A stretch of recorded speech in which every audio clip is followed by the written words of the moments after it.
생명의 샘가에서 민수기서를 묵상하는데 오늘은 8장 14절에서 26절까지 23번째 시간입니다. 레위인의 직무라고 하는 주제이죠. 레위인은 하나님의 명령에 순종하도록 이스라엘 백성 가운데 성별되었고 하나님의 소유 하나님께 속한 자가 되었습니다. 이는 이스라엘의 장자로 구별되어 그 직무를 수행하도록 한 것이죠. 먼저 14절에서 19절까지는 희막에서 봉사하도록 위임된 레위인이라고 하는 내용입니다. 레위인들은 정결하게 하는 예식을 마친 후 회막에서 봉사의 일을 합니다. 레위인은 주의 소유로 구별되었죠. 하나님은 애굽에서 이스라엘을 구별하실 때 이스라엘 지파의 자손 중 모든 초태생을 주의 소유로 삼았는데 이는 이스라엘 모두가 하나님의 소유임을 의미합니다. 이스라엘의 모든 초태생을 대신하여 레위 지파와 그의 소유를 하나님의 것이라 했죠. 그래서 레위인이 이스라엘 모두를 대신하여 하나님께 드려진 존재가 된 것입니다. 레위인이 구별되어 주를 섬기는 자가 되므로 이제부터 이스라엘은 분열이 될 수 없고 하나같이 충성된 자가 되어야 하죠. 본문의 말씀을 정리해보면 첫째, 이스라엘 자손 중에서 레위인을 구별하여 내게 속하게 하고 요제로 드려 희막에 들어가 봉사하게 하라 했고요. 둘째, 하나님께서 애굽을 심판하실 때 이스라엘의 모든 초태생을 구별하고 구원하여 자기의 것으로 삼으셨습니다. 하나님은 이들을 대신하여 레위인을 취하였느니라 하셨죠. 셋째, 하나님은 레위인을 아론과 그의 아들들에게 주어서 그들로 회막에서 이스라엘 자손을 대신하여 봉사하게 하며 또 이스라엘 자손을 위하여 속죄하게 했습니다. 이는 이스라엘 자손이 성소에 가까이 할 때 그들 중에 재앙을 없게 하려고 하신 일입니다. 그렇습니다. 레위인이 분명히 알 일은 구별하여 드려진 존재라는 것과 이스라엘을 대신해야 할 사명, 직무를 맡은 자들이라고 하는 사실을 인식하는 거죠. 일반적으로 내게 부여된 직무가 얼마나 귀하고 소중한가를 처음에는 가볍게 여기고 잊고 사는 경우가 많습니다. 이스라엘의 역사를 보면 알 수 있죠. 그들이 어떻게 하나님께 선택받은 백성이 되었으며 애굽에서 구원을 받았는지 그 과정은 어떠했는지 놀라운 일이었습니다마는 그것을 잊고 만 것입니다.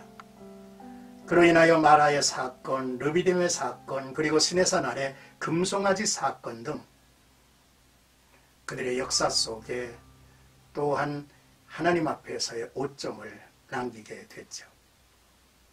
그러나 이제부터는 그런 일은 없어야 할 일입니다. 이스라엘은 레위인을 통해서 하나님 앞에서 어떤 존재인가를 알아야 했고 레위인은 이스라엘을 위하여 어떤 존재인가를 알고 그 존재감을 지켜가야 할 이제 때가 성숙한 때가 이른 것입니다. 하나님은 분열되지 않는 충성심을 원하고 계시죠. 이제 20절에서 26절까지는 순종하는 레위인이라고 하는 내용입니다. 모세가 받은 말씀을 따라 백성과 레위인은 순종했습니다. 레위인들은 스스로 깨끗게 했고요. 또 아론은 그들을 요제로 드렸고요. 여호와 앞에서 그들을 위해 속죄했습니다. 하나님께서 말씀하시면 자원하여 즐겁게 순종해야 하죠. 나의 순종은 하나님과 이스라엘과 나의 모든 것을 위한 것이기 까닭입니다. 23절에서 26절의 말씀을 보면 하나님께서 모세에게 이어 명하신 말씀이 있습니다. 회막 봉사를 할 의무가 있는 레위인의 나이는 25세에서 50세 사이로 인생의 황금기를 하나님께 드리도록 했습니다. 많은 사람이 젊었을 때, 하나님이 주신 은사가 빛을 발할 때, 경제력이 있을 때 이런 말을 하죠. 훗날 하나님만을 전적으로 섬길 때가 기회가 있을 것이라고 미룹니다. 세상의 모든 일이 우리가 뜻하는 대로 기회가 주어지지는 않는다는 사실을 알아야겠죠.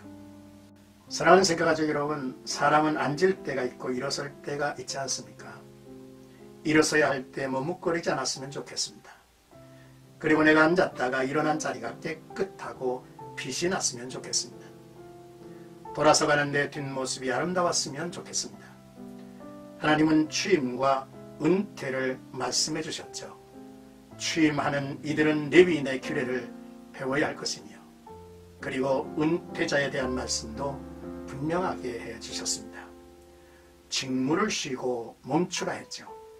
그러나 이제는 후임자를 돕는 자가 되라 했습니다. 그리하여 후임자가 적절하게 자신의 소임을 다할 수 있도록 한 것이죠. 일종의 도제 교육입니다. 중요한 지식은 도제 교육을 통해서 전해지죠. 삶과 사역을 함께하면서 자연스럽게 이수되는 부분이 많습니다. 교회를 섬기는 일이나 영적인 일도 동일합니다. 모든 그리스도인들은 하나님이 주시는 능력에 따라서 나이가 들어 죽을 때까지 하나님을 예배하고 찬양하며, 그리고 주님의 나라를 섬기며 돕는 일에 참여해야만 할 것입니다. 오늘도 나와 여러분들의 삶 속에 복된 하루가 이어지고 신령과 진정으로 예배하는 축복이 모두에게 있기를 축원합니다.